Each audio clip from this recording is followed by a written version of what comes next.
পেঁয়াজের আচার খুব মজাদার। এখনও যারা খাননি এখনই বানিয়ে ফেলুন। আসসালামু আলাইকুম, কেমন আছেন আপনারা সবাই? আশা রাখি খুব ভালো আছেন।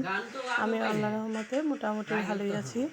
এই যে পেঁয়াজ এবং কাঁচা আমের ঝুরি আচার, এই আচারটা বছর জুড়ে ফ্রিজ ছাড়াই রাখা যায়। আর এই আচারটা কিন্তু খিচুড়ি এবং ডালের সাথে খুব মজা হয়।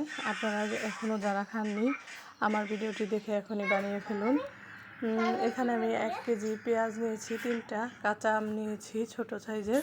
এই আম এবং পেঁয়াজটাকে আমি ঝুরি করে কেটে এই যে রোদে শুকাতে দিয়েছি। আর এটা আমার ভিডিওটু স্কিপ হয়ে গেছে।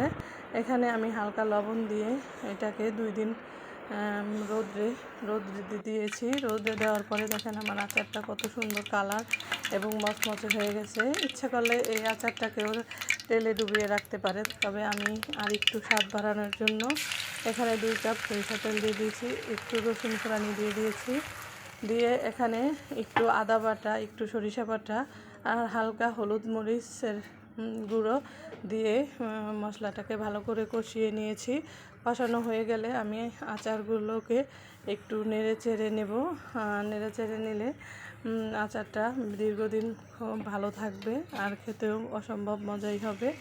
এই যে তারপরে ঠান্ডা করার পরে আমি বয়মে ভরে ডাইনিং টেবিলে রেখে দেবো, আর ফ্রিজে রাখার কোনো প্রয়োজন নাই। এই যে আচারটা অসম্ভব মজাদার। আপনারা এখনও যারা যারা বানাননি একবার হলেও বানিয়ে দেখবেন। আশা করি আপনাদেরও অনেক মজা লাগবে।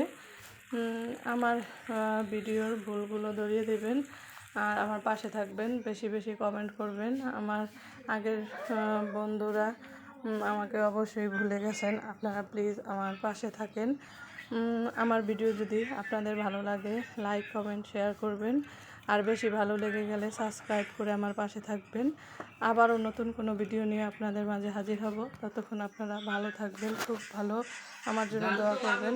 আল্লাহ হাফেজ।